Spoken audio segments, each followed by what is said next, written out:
Right now, tows, EMS, fire, paramedics all on scene. Look at this chain reaction pileup. At least 70 vehicles plowing into each other during whiteout conditions on the 400. The 400 in both directions just reopening a short time ago. There were so many mangled vehicles, it took most of the day to pry them apart. Remarkably, only 12 people went to hospital with minor injuries. Alicia San is at the crash scene with the latest. This is going to be a bit of a mess getting this cleaned up. Cars crumpled like accordions. It's nearly impossible to tell where or which cars were involved in the initial crash that caused the rest to pile on. First responders helped people out of the windows. They kept warm in buses. So we just got to the scene here and immediately you're hit with the smell of spilled fuel. We know that about 500 liters of diesel was on the road when this crash happened. Amazingly and luckily, none of these vehicles caught fire, especially since a tanker truck was also caught up in it. It's actually such a mess right now. Initially, we heard there were about 50 cars involved in this pileup, but now we've learned there's about 70. We arrived to a tow truck tango. It's taken at least 6 hours to clear. I've been doing this for a while and I've never seen an accident this bad. Trucks jackknifed, cars in the ditch, road signs taken down with them. We have wind, blowing snow, drifting snow, whiteout conditions, and that's the problem. It doesn't happen very often, but when it does, drivers need to adjust. Now remember, the weather does not cause crashes, but drivers who drive too fast in those conditions that do cause these crashes. For a crash this big, it's a wonder how people weren't more seriously injured, and a chilling lesson in winter driving. If you can't stop within the distance that you can see, or driving beyond the distance of your headlights, you're driving too fast. Alicia San, CBC News, Barrie. And as our crew was headed up to the pileup, they came across another accident scene. An OPP cruiser was struck while taking part in the emergency road closure. The officer fortunately only had minor injury. The motorist that struck the cruiser has been charged with careless driving. We saw the pictures there. You know, we had the wind overnight. That was downright scary, Colette. But then the whiteouts today. Yeah, really scary out there. These are not only damaging, but these are dangerous winds that we've been seeing, and some of them really extreme. I have here for you a list of some of the totals in terms of the strongest wind gusts that we've seen. Toronto, now this is at Pearson, but also at Hamilton, clocking in at nearly 90 kilometers an hour. At Billy Bishop, over 90 kilometers an hour. Windsor, 96, the wind gusts. Chatham, Kent, but not only there, also Waterloo, St. Catharines, 98, nearly 100 kilometers an hour. And then look at Port Colborne, almost 130 kilometers an hour with the winds. Now, the whiteout conditions, we're still seeing that in some parts of Ontario. We've got blowing snow and we're still seeing some squalls. And in terms of where these winds are going, they are going down. It's just going to take a little bit further into the evening hours. So looking at some of the gusts as we're headed towards midnight, coming under 50 kilometers an hour instead of up around 70, 80 like we've been seeing just even this past hour. And then as we go into tomorrow morning, much more reasonable, but still it's a northwesterly flow. It's going to give us a wind chill, still going to feel cool, and we really don't see things starting to ramp up a little bit again until we get to Wednesday, and that'll be as the next storm system approaches. Our temperatures out there right now, -6, but of course the winds cause it to feel much colder than that, so it feels like -15. That's our wind chill, and we're going to see those going down towards -20 in the overnight hours, and we do have the extreme cold weather alert for the city because of those kinds of wind chills. Blowing snow advisories in the light blue, still some snow squall warnings as well in the lee of the lakes until these winds, again, in another few hours really start to calm down. But you can see some of those streamers and those flurries making their way all the way into the city. So even into this evening, I still have some flurries in the forecast, -10, feeling nearly -20. Tomorrow morning, we could still have some scattered flurries, and then a mix of sun and cloud, -7.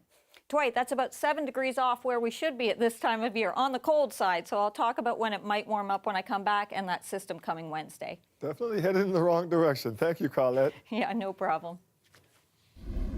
Anybody that wants to perpetuate that we were trying to freeze a list to add more fire to this very emotional debate is very disappointing. Minister, somebody That said, from we're your going to own be office told me that you closed the wait list on Thursday evening. That's not true. It wasn't just the highways. A storm hit Queen's Park today with the debate over autism funding at the center of it all again. Minister Lisa MacLeod is still weathering that storm as this time she takes hits over leaked emails that have cast doubt around her planned changes to autism funding in this province. Lisa Shing joins us live now from Queen's Park. And Lisa, pressure continuing to mount on Lisa MacLeod. Dwight, a lot of people have been calling for her to step down. Last week it was the NDP, today it was the Liberals, and also various advocates. This government and this minister has lied to the families of this province. It was this remark that got Children and Youth Services critic Monique Taylor booted from the House. You have to leave the chamber for the day. This scuffle is just the latest development in the controversy over the way the government is funding autism services.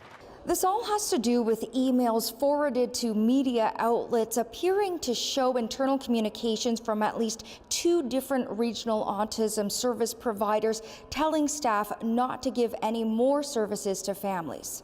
This memo from last October says, "We have been asked to pause on making calls to families regarding services until further notice. Any appointments currently in progress will continue as normal. And we will not tell families directly there will be no service offer. Please do not share this information with others."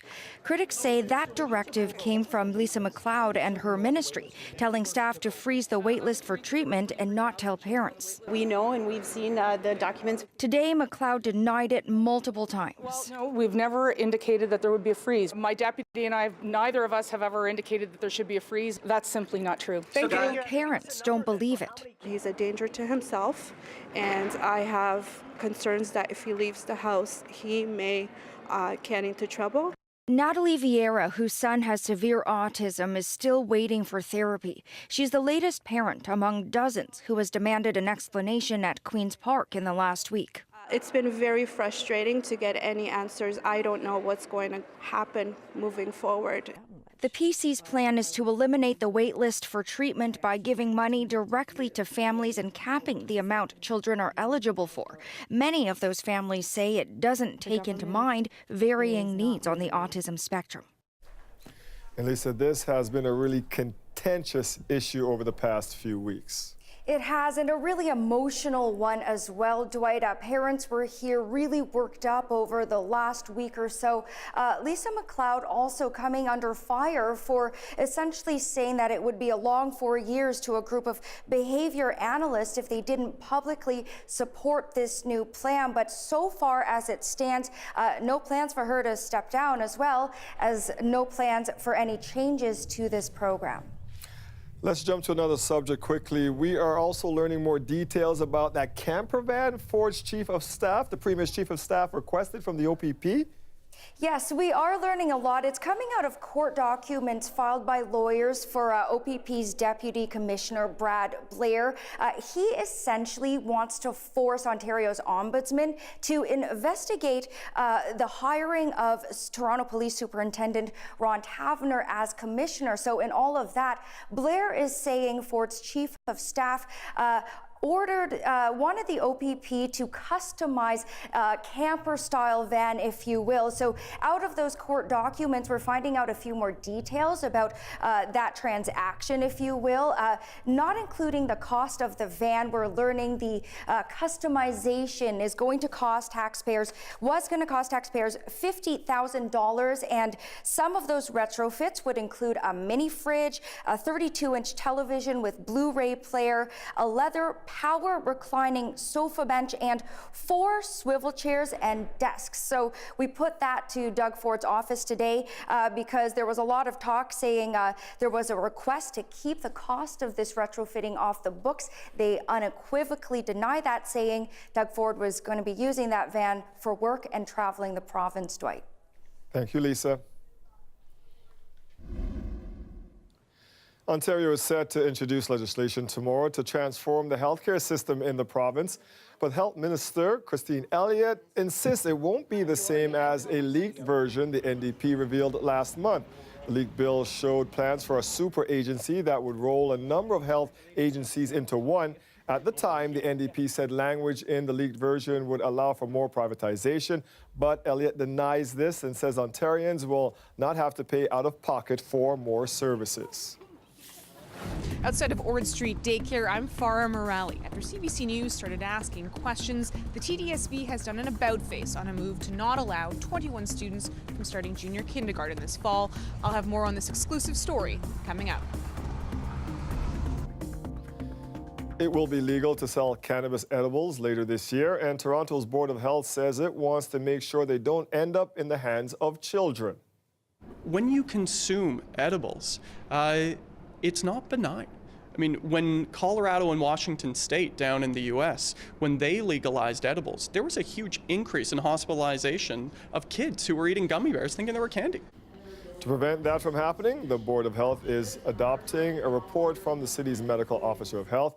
It calls on Ottawa to prevent edibles from being sold in the form of gummies or lollipops, to limit the amount of THC in edibles, which is the ingredient in cannabis that gets you high. It also calls on the federal government to put restrictions on who can be targeted by advertising for edibles. And edibles are high on the priority list for some Canadian chefs. Weed-infused drinks and food ranked as the top up-and-coming food trend in a recent survey of chefs. Chris Glover went to the Restaurants Canada show to see what foodies are preparing. Even if it's a bit bumpy sometimes. Did you order this? No, I did not. No, yeah, I think he's got the wrong table. Yes. Chefs are always looking to the future for the next hot food trend. Everywhere we go, people want plant-based. Plant-based burgers are among the hottest foods right now, but in a survey by Restaurants Canada, weed-infused beverages and food are number 1 and 2 on the list of what's next. And the up-and-comers could be potentially the next hot trends at restaurants. Are people surprised to come into your area here and see robots and weed? Yeah, 100% they are. I am surprised still. Chef Charlotte Langley curated the restaurant of the future for Restaurants Canada. By showcasing these recipes that are standardized recipes, and we're working with all of our cannabis partners, it's a really good starting point to start the education and the conversation of cannabis use at home.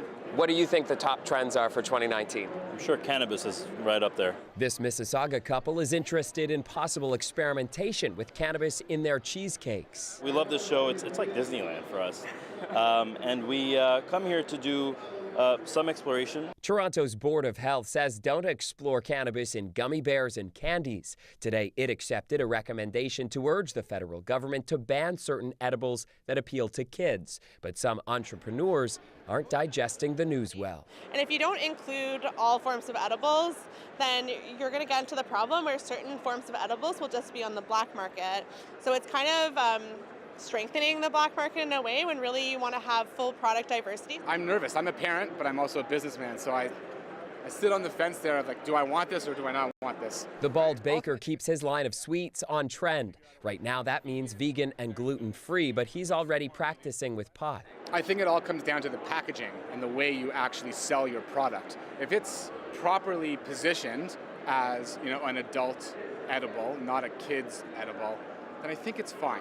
He says once the cannabis craze is over, there's a diabetes epidemic that people are starting to realize. Sugar reduction is the next up-and-coming trend he's watching. Chris Glover, CBC News, Toronto. And the Oscar goes to Bow. Toronto animator Domi Shi can now add Oscar winner to her list of accomplishments after taking home the trophy last night for her animated short, Bao. Now, the film, an homage to the city she grew up in, to Chinese mothers everywhere, and specifically to the Asian immigrant experience. Coming up, I speak to those in the Asian community about what the film and the win means to them.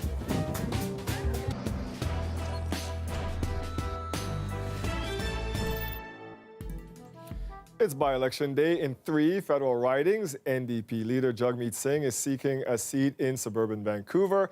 The Montreal riding of Outremont is also up for grabs. The third race right here in the GTA. Jacqueline Hansen is in Sutton tonight, part of the York Simcoe riding. And Jacqueline, the Conservatives have held that seat for a decade, but for the first time, they're facing a challenger from the right in this fight. Yeah, it seems that way. There are actually 9 candidates for people here to choose from. But every time that they voted, ever since this riding was created in 2004, they've voted in a Conservative. So Peter Van Loan held this riding for 14 years, but he retired. So now time for change, perhaps. The new candidate for the Conservatives is Scott Davidson, and he's a business guy. He says he wants to represent business owners in Ottawa. He's local. People here seem to really know him. But he says that, you know, just because it has been Conservative held for so long, this isn't a done deal in his eyes. And as you mentioned, there is an interesting challenger, and that is the new People's Party of Canada, a candidate for that party. So Maxime Bernier started the People's Party of Canada when he left the Conservatives. So some people are questioning whether Robert Gertz is the candidate in this riding, whether between Gertz and Davidson, they could end up splitting some of the vote here.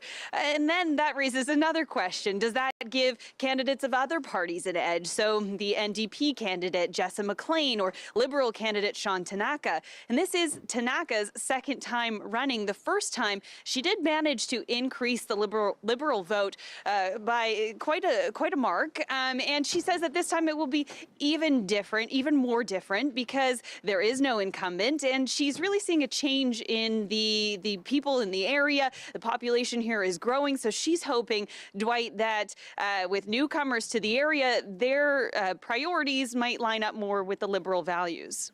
And Jacqueline, you've been speaking to voters. What have they been telling you? Well, they do have their eye on some of the national issues. So SNC-Lavalin, their concerns about carbon taxes, pipelines, that sort of thing. But we're really hearing a focus on issues that affect this community and especially the environment. So this York Simcoe riding is on the border of Lake Simcoe, right along the southern edge there. So a lot of people concerned about the health of that lake, the health of wetlands in the area. Take a listen to what they had to say to us. In my opinion, our waterways are the most important. I would love to have our Lake Simcoe water kept the way it is, and I don't want any more contaminants in it. If we don't have good water, we're not going to make it. Simple as that. We need our water, we need our food. So we need to look after our farmers, and we need to look after our waterways, in my opinion, or we're all down and out. Climate change is a big accessory right now. For me, what I see a lot of garbage happening around the whole world, and I wish maybe more humans could pick up on that to maybe take care of our earth. You know, it's for the next generation that's growing up. It's not for us right now, but it's for the next people coming up behind us, eh? So, Dwight, lots for voters to consider as they're heading into the polling stations like the one behind me here tonight. Thank you, Jacqueline. Now, there's a lot riding for NDP leader Jagmeet Singh in today's by-election in BC. Winning Burnaby South is crucial for Singh to land a seat in the House of Commons. Many insiders say if he loses the riding, he could be ousted as party leader. Briar Stewart explains. This is a market in the riding of Burnaby South, and we're here because it's where NDP leader Jagmeet Singh decided to spend part of the last day on the campaign trail. And this really speaks to the diversity of this riding. It's incredibly diverse. More than half of the adults who live here were born outside Canada, and about a third of them either speak Mandarin or Cantonese as their first language. Now, there are 6 candidates in this race, but really it's largely seen as a race between 2 people, and that's the NDP leader Jagmeet Singh and the Liberal candidate Richard Lee. Now, Lee was a relative latecomer to the whole race, and that was because the original Liberal candidate, Karen Wang, was forced to step aside after she made comments on an online social media platform that singled out Singh's race. Now, the issue of immigration has come up a number of times in the campaign. In fact, at the last debate, it was quite raucous. People were standing up and shouting each other down at one point. But what candidates have been saying is that when they're out door knocking, talking to people, what they're hearing is about local issues, things like affordable housing and the environment. They say that's what people are concerned about. The NDP won this riding last time around, but only by about 550 votes. The polls are going to be open from 7 this morning till 7 at night, and after that the results will start to come in, and it could end up being a very tight race. Briar Stewart, CBC News, Burnaby. A dead person voted, and a bunch of ballots were fake, but an investigation into allegations over voter fraud during a Hamilton PC party nomination has come up empty. Hamilton police saying there's not enough evidence to lay charges. It dates back to a 2017 nomination meeting for the PCs in the riding of Hamilton West, Ancaster, Dundas. Investigators were looking into claims the meeting was rigged in favor of federal Conservative staffer Ben Levitt, when it should have actually gone to local lawyer Vikram Singh. Police say based on 7 ballot boxes, Singh should have won, but ballots from one final box were counted. Levitt secured the nomination. From that box, police say a number of ballots were marked in a similar manner, and all for Levitt, and many of the credentials on those ballots were fake, including one for a person who had passed away a week before the nomination. 2 people were arrested during the investigation, but eventually released without charges. Lawyers for 7 St. Michael's College students appeared in youth court today. The first step in moving the case forward would be that each counsel speaks separately with the Crown on this case. So that's what's going to be happening. In some cases, it's best to wait until we have all the disclosure to have a Crown pretrial, but the Crown today specifically requested that we all book Crown pretrials before the rest of the disclosure is in, because we do have quite a substantial amount of disclosure at this point. The boys are facing sexual assault and assault charges after video surfaced of several incidents at the school last year. Only one of the accused was in the courtroom today. The case heads back to court in April.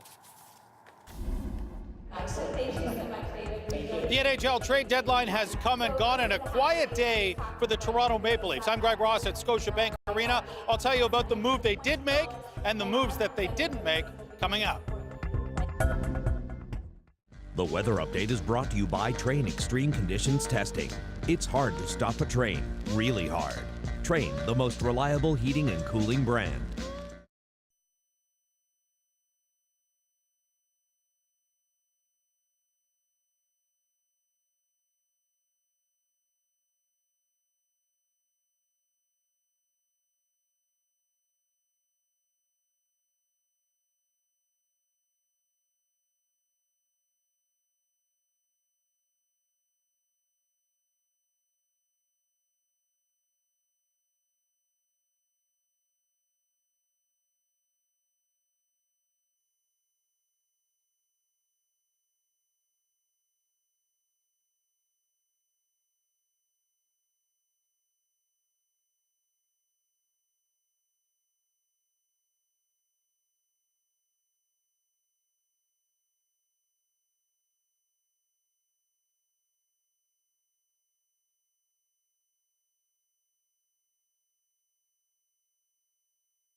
A signal from the Toronto Maple Leafs today that the team they have right now is good enough to compete in this year's playoffs. The Leafs not making any major moves on trade deadline day. Greg Ross is live at the Scotiabank Centre where the team is in action tonight. Greg, should Leaf fans be concerned with the lack of activity today?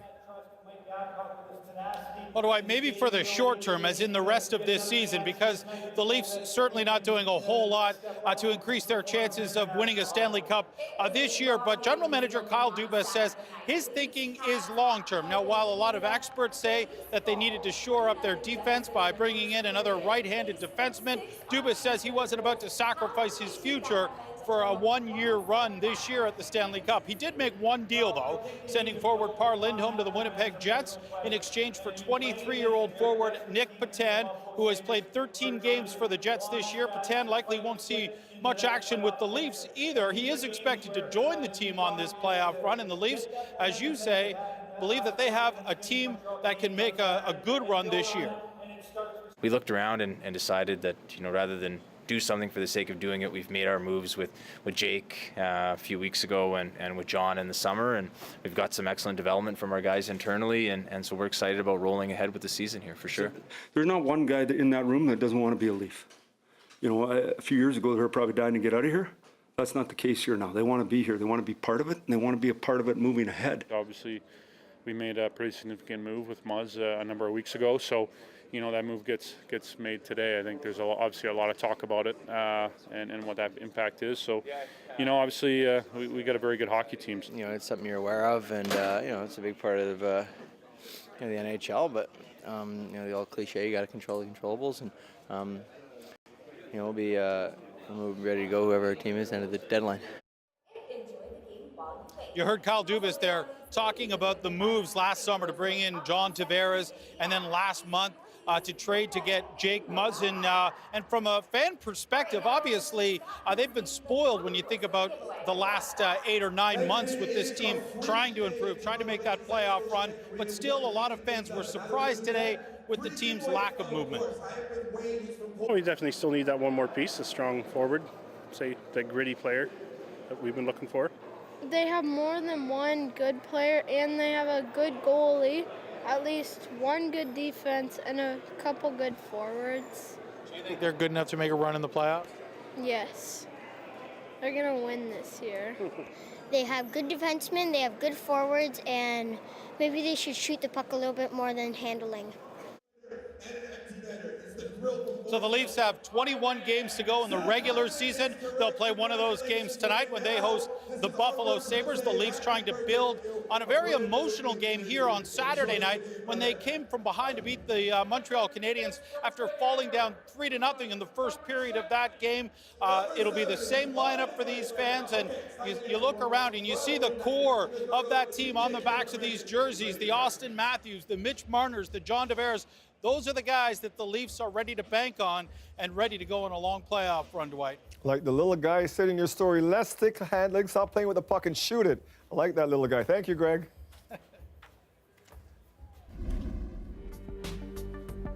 Is the TDSB forcing 21 preschoolers out of a downtown daycare to make way for the children of foreign doctors? That's the accusation from some parents who were told there was no room for their children. Coming up, how the parents are feeling about it and how the TDSB is hoping to now fix the situation. Very, very frustrating. There is no consultation from the school at all, and a decision was made unilaterally. We have a lot of decisions to make.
After CBC Toronto started asking questions, the TDSB has done an about-face on a decision to ban 21 children at a Toronto daycare from starting junior kindergarten. Last week, parents at Ord Street Public School were left scrambling to find a new school for their children after they were told the TDSB needed to make space for children of foreign doctors and researchers. But it changed its position after we contacted the board. So Farah Morelli now has this exclusive story. Zip, zip, zip. Uh-oh. Are you ready? This is part of Jean Martin's daily routine, picking up 4-year-old Mabel from Ord Street Public School. Did you have a good day today? Martin's hope was that her younger daughter at the school's daycare would be able to join Mabel at the same school. But last week, she was told that won't happen. Very, very frustrating. We have a routine right now. There is no consultation from the school at all, and a decision was made unilaterally. They were heartbroken. They were in disbelief. Ord Daycare says the TDSB broke the news 2 Fridays ago that 21 kids who don't live in the neighborhood but were planning to start junior kindergarten at Ord in September need to make other plans because the board needs a space for the children of overseas medical fellows. And so they're not sure what the number of those doctors are, but that's how or why they want to hold back on our out-of-district children. The TDSB told CBC News this is just an issue of overcapacity. It initially issued a statement which said in part, the school building is full due to rising enrollment among students from within the boundary. In the past, out-of-area children attending the Ord daycare were allowed to enroll at Ord Street Public School, but now that the school is full, there is no longer space for these students. Then late today, a change in tune. After CBC News reached out to the TDSB, it contacted the daycare's board to set up a meeting for today. The TDSB now says it will allow those 21 students to start junior kindergarten this fall. It says as of fall 2020, it won't be welcoming any new out-of-district students. And while that's welcome news for many, it still means Martin will have to look for other options. Her daughter wasn't slated to start JK until 2020. If I move Mabel to a different school, that's another challenge. So we have a lot of decisions to make. But for now, she has another year to decide. Farah Morelli, CBC News, Toronto.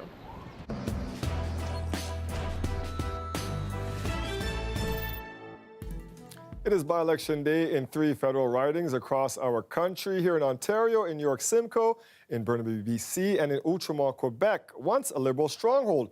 Outremont went to the NDP in 2007. Tom Mulcair pulled off an unlikely win, and he held on to the seat until he quit politics last summer.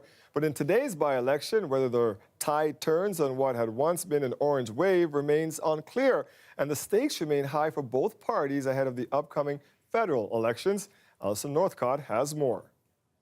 He's a candidate for the Liberal Party. Rachel Bendayan ran for this seat in 2015 but lost to former NDP leader Tom Mulcair. This time she's not up against a well-known party leader and hopes for a different outcome. It's been a long time that the people of Outremont have had somebody represent them in the opposition, almost a decade, and they're looking to have a voice within government. For years, Outremont was almost exclusively Liberal territory, but in a 2007 by-election upset, Mulcair took the seat for the NDP. Quebec has chosen a new direction, and it started right here in Outremont. It was the beginning of the orange wave that swept the province in 2011 when the NDP won more than 3/4 of Quebec's seats. 4 years later, a lot of those were lost. Are you going to vote this time for the first time? Outremont stayed NDP, but now it too is at risk. It's going to be a tight race, that's for sure. I mean, we're doing everything we can to keep this riding orange, and we understand the Liberals are doing everything they can to, as they say, take it back. There are other candidates from the Conservatives, Green Party, Bloc Québécois, and the People's Party of Canada, but Quebec polls suggest it's the Liberals to lose. Last election is Mr. Mulcair. He's very charismatic. I think that's how he was elected, but this time I'm not sure. I like the Liberals. They do well. I think the NDP might win again, especially with what's going on this week at the federal level, with all the, everything that's happening with the SNC-Lavalin thing. While there is support for SNC-Lavalin in Quebec, this former Liberal MP says the controversy could make some voters think twice about voting Liberal. It will definitely have an effect. I'm going to say yes. I think if it wasn't there, I think that Rachel's chances of winning were a lot higher. Okay, but that doesn't mean that that will be the one element that people are going to decide not to vote Liberal. Even so, for the NDP, it's still an uphill battle. Many would equate the loss of Outremont with the end of the Orange Wave. It's not necessarily the case, but certainly symbolically that's what is at play here. No matter what voters in this riding choose today, the NDP will still have a tough fight ahead in this province for the general election in October, because polls suggest all of its Quebec seats are vulnerable. Alison Northcott, CBC News, Montreal. The National will lead coverage of live results tonight as they happen. That's on CBC News Network and on CBC Television. And from 10 p.m. Eastern to midnight, you can follow along with Power and Politics Online. Host Vashi Kapelis and CBC poll analyst Eric Grenier will be poring over the numbers and taking your questions as the country awaits the final results from BC. You can follow that on CBC's Facebook, Twitter, and YouTube. She went from Sheridan College all the way to Hollywood, and last night Torontonian Domi won an Academy Award for her animated short, Bao. And as Kelda Ewan tells us, her Oscar win is resonating with many Asian Canadians. And the Oscar goes to Bao. Taking the stage last night, Domi was armed with a message. To all of the nerdy girls out there who hide behind their sketchbooks, don't be afraid to tell your stories to the world. Xi's short film is about a Chinese mother, an empty nester, who discovers joy and sorrow when a dumpling she makes comes to life. And it's set in Xi's hometown, Toronto. Domi is a graduate of Sheridan College. At the school today, her banner raised high alongside other Oscar-winning alumni. You're so happy for your students. You're happy for your students when they move on to anything good in life. But to see it sort of written so large as that, as being on stage at the Oscars and taking home that award.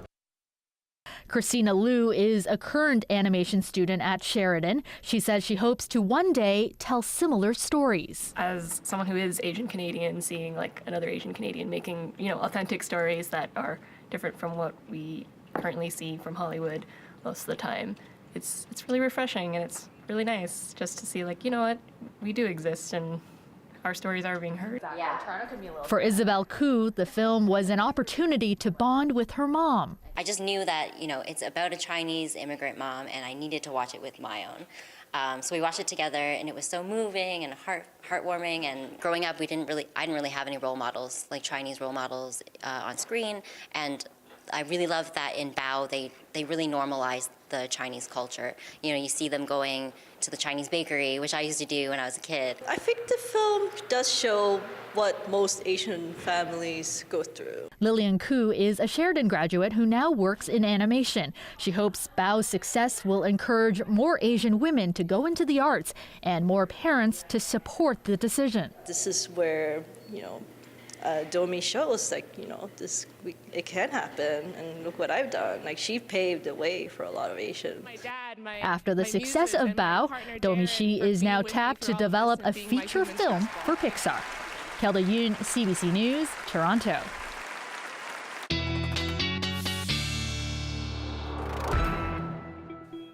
The winds last night, Colette. The winds. Oh, Crazy. My goodness, it was scary. And what did you say? You said on Friday, you said to me, my barbecue cover is going to blow Yeah, I checked everything. I put the toboggan in the shed. I locked everything down. I put bricks and some stuff, and it worked out. I was okay. Yeah, well, I'm glad to hear that, because it was actually my barbecue cover that blew 2 doors down. I got it before it went any further than that. So, yeah, crazy winds we've been seeing. We showed you some of the strongest gusts a little earlier in the show, but it means, too, that with the temperature -7 right now and our winds still gusting over 50 kilometers an hour, that, we've got to deal with the sustained winds already giving us a wind chill of -15. And when that wind really blows and we get those gusts, it feels even colder than that. They are also continuing to generate these squalls coming off more closer to Lake Huron, where I was also showing you some of the advisories. I'll get those back up in a moment, but you can still see we've got flurries flurries making their way all the way into the city. So there's the blowing snow advisories, the snow squall warning areas. Those should be backing off a little bit later on this evening into tonight as these will begin to weaken because the winds, I know it's a slow process, but they are starting to come off and back up a little bit too. So we'll see these squalls kind of shrinking in terms of the nature and the area of them. We go into tomorrow, we're still going to see some cloud cover, a few flurries here and there early in the day possible, but really we get into the afternoon, it becomes more of a mix of sun and cloud, and then Tuesday night clouding over as we see the next system approaching southwestern Ontario by Wednesday morning. Now, it's trying to make its way into the GTA. It looks like it'll be more midday towards the later part of the day that we see the snowfall, but we are looking at snow for midweek there. Pushing through the area, could see 5-10 centimeters or so. So we'll be watching that carefully. Overnight, we're watching these temperatures fall to -10, feeling in some cases as cold as -20. That's why we have the extreme cold weather alert in place for the city. Tomorrow afternoon, highs of -6 to -8 with that mix of sun and cloud.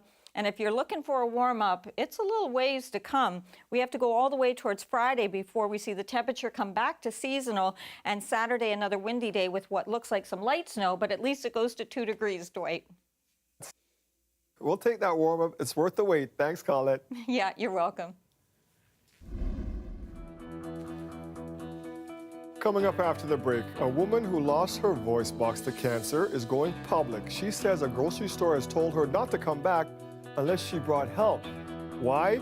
She couldn't pack her groceries fast enough. Instead of you telling me, because I'm disabled, I can't shop here.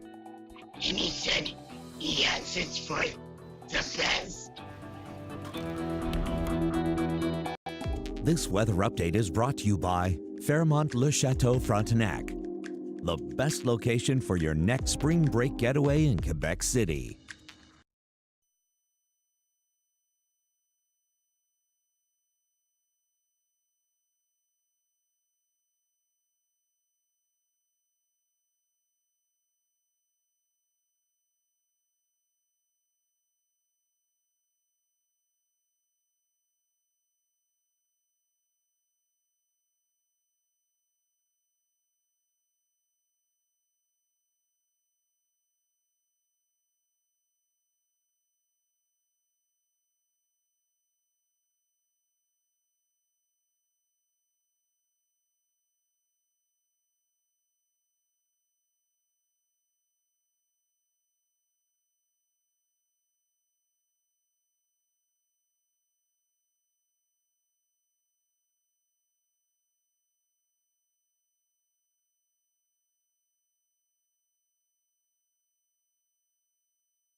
A woman with disabilities is taking action after a grocery store told her not to come back unless she brought help.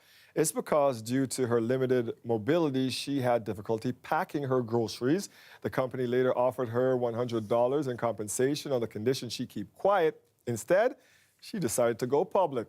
Rosa Marcatelli has her story. The surgery that removed her voice box due to cancer left Linda Ralston unable to speak without a voice prosthesis. I was cut from shoulder to shoulder, so I can't move my arms and shoulders very well. That's made tasks like packing her groceries at her local No Frills store hard.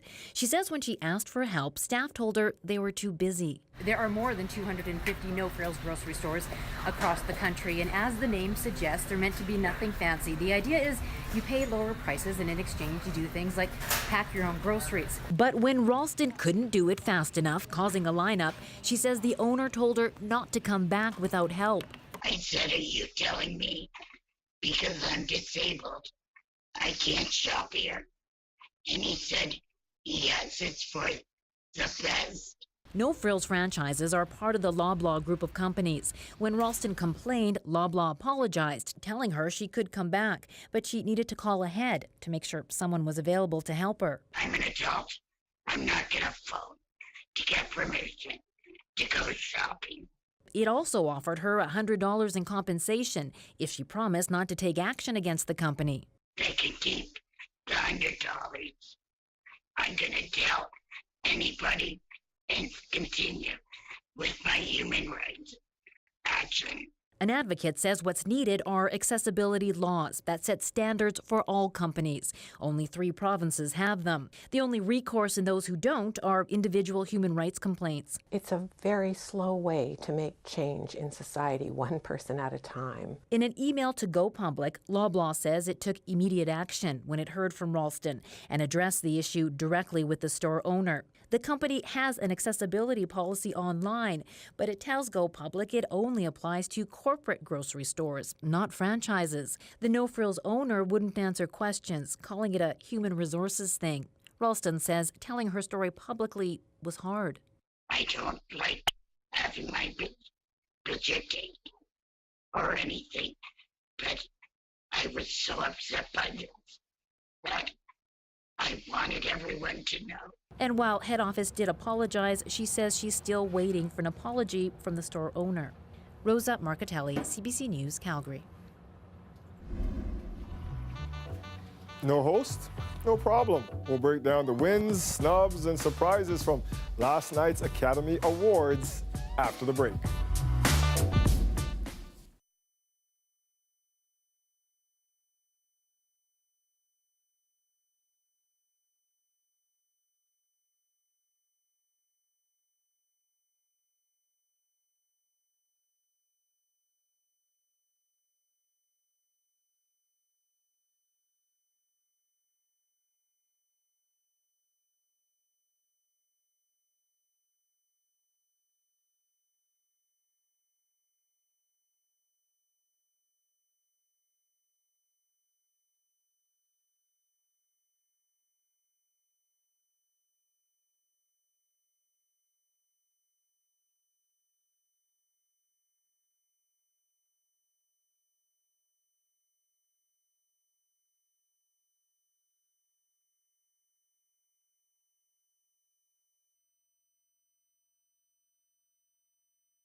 Wayne's World, it was a dazzling night of surprises, tears, and a few firsts on a show which was mired in controversy before the red carpet was rolled out on the weekend.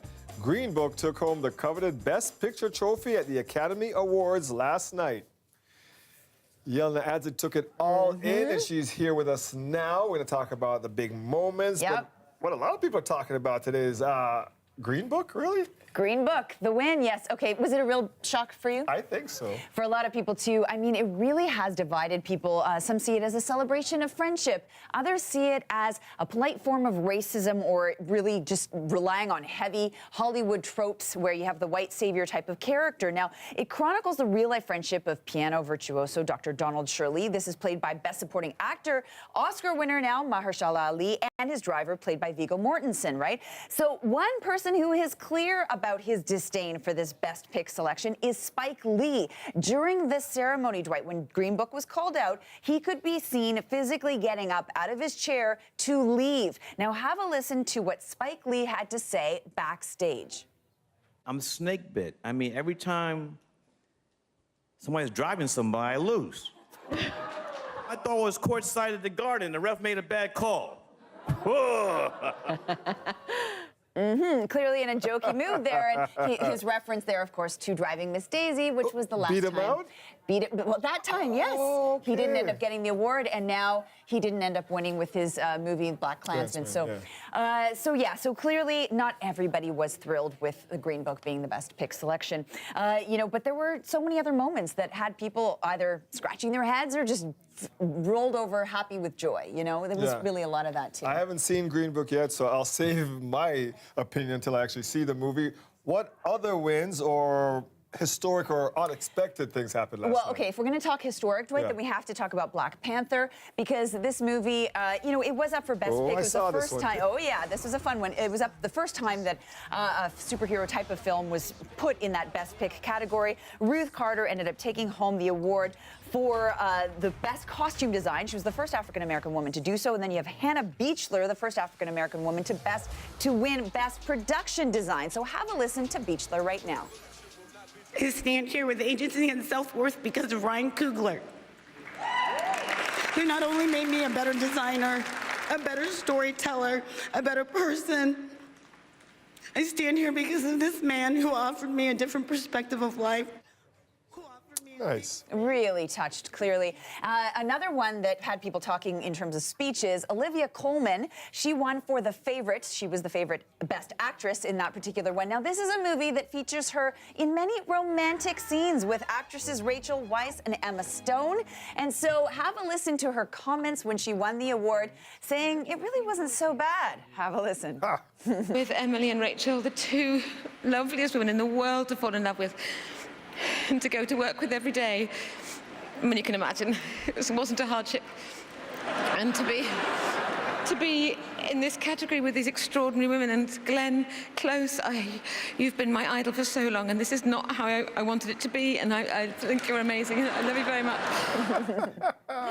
Yeah, so she was more off the cuff than we've seen with other people. Yeah, she's good. I've seen her in a few things. No host this year. Yep. Did that affect the ratings at all? Okay, so the numbers came in, and we're looking at about 12% of an increase over last year, but in a way, that's not really saying that much because last year was an all-time low. It was the first time that the ratings dipped under 30 million, and they still didn't cross that barrier this year. They ended up taking about just a little over 26.5 million. 29.6 million. And so it's improved, but yeah, still has a bit of a long way to go. One moment, though, that certainly helped with the ratings, Lady Gaga, Bradley Cooper. A lot of people talking today. This is what I saw, yeah. People gave it a standing ovation. This was a performance of The Shallow, and people really loved this, but other people were saying, come on, get a room, you're too close. Have a look.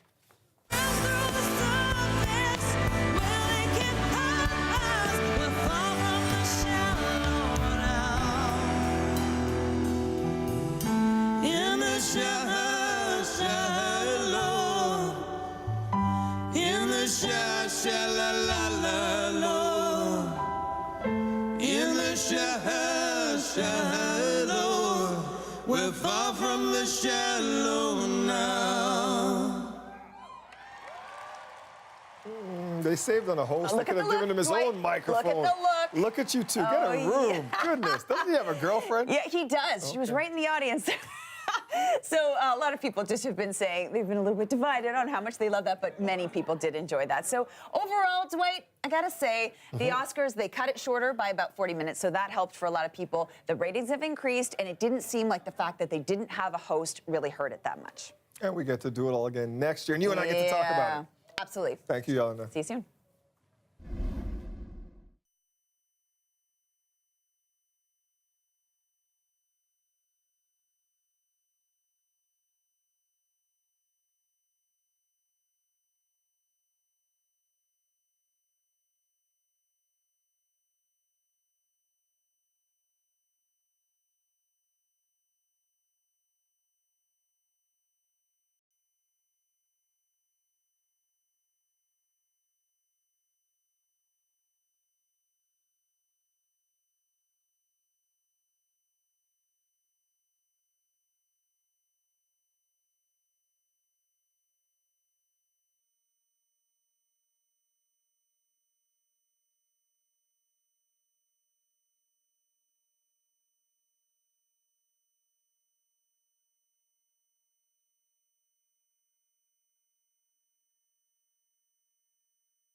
Question on everybody's minds, are we finished with these wins? They are improving. So yes, we will be as we head a little bit later into these evening hours, finding some of the advisories have been dropped. Still some snow squall warnings, though, in the lee of Lake Huron, but the winds are backing off. Every hour I see some improvement here as they're getting a little bit weaker. Having a look at overnight tonight, -10. We'll still see a few flurries possible because there are still a couple of those streamers out there for sure.